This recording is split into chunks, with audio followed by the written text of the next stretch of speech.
আজকে অনেক দিন পরে বন্ধুদের সাথে মানে বান্ধবীদের সাথে আসলে বান্ধবীও না স্কুলের গার্ডিয়ানরা আমরা সব মানে চার চার পাঁচজন একসাথে সবসময় থাকি তো সেই হিসাবে বান্ধবী তো আমরা সব বান্ধবীরা একসাথে অনেক মজা করেছি, অনেক হাসি ঠাট্টা হয়েছে। কারণ এখন স্কুলে গিয়ে বসে থাকা হয় না, বাচ্চারা বড় হয়ে গিয়েছে আর অনেক দিন পরে সবাই একসাথে হয়েছি, সেজন্য অনেক মজা হয়েছে আজকে। তো আসসালামু আলাইকুম বন্ধুরা, তোমরা সবাই কেমন আছো? আশা করি তোমরা সবাই অনেক ভালো আছো। আমিও আল্লাহর রহমতে এবং তোমাদের দোয়ায় অনেক ভালো আছি। তো আজকে সারাদিনের মানে সকাল থেকে 2টা পর্যন্ত থাকার প্ল্যান ছিল, সেজন্য সকালবেলা গিয়েই একজন হোটেলে নিয়ে গিয়ে নাস্তা করাইছে। তারপর আমরা নাস্তা টাস্তা করে 10টার দিকে 10:30টার দিকে আম মাখা খাইছি। মানে একা একা আসলে এই আম মাখাটা মজা লাগে না, আর ওদের সাথে খাইছি না, অনেক মজা করে আম মাখা খাইছি। তো আমটা মাখাইছিল কাঁচা আম গ্রেটার দিয়ে গ্রেট করে কাঁচা মরিচ আর লবণ আর চিনি দিয়ে মাখাইছিল। তো আসলে আমটা অনেক মজা হয়েছিল। আর আমরা সবাই মিলে মানে 5জন মিলে আমরা খাইছি। তো অনেক মজা লাগছিল আমটা আসলে।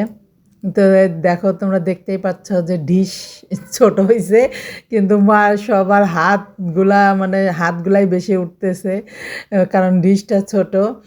আর সব একের পর এক নিয়ে খাচ্ছে। আর আমগুলো এত টক ছিল, আমি তো চাবাইতেই পারতেছিলাম না, আমি খালি গিলছি না চাবাই, কারণ আমি টক খাইতে পারি না। আমার দাঁত একটু টক খেলে আমার দাঁত টক হয়ে যায়। তো সেজন্য আমি খালি গিলছি। আর অনেক হাসি ঠাট্টা হয়েছে, অনেক কথা হয়েছে।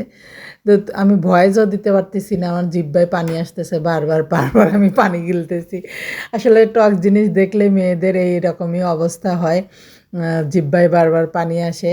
তো আমি এমনি টক পছন্দ করি না, কিন্তু আম মাখাটা অনেক মজা হয়েছিল।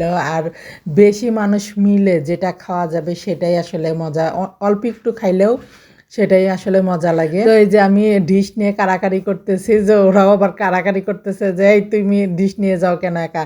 তো আমি বলতেছি না রে, আমি ভিডিও করতেছি, আমি কম খাইছি, আমার একটু দে, বেশি করে দে। তো ওর বলতেছে না, তুমি খালি গিলে গিলে খাইছো, তুমি বেশি খাইছো, আমরা কম খাইছি।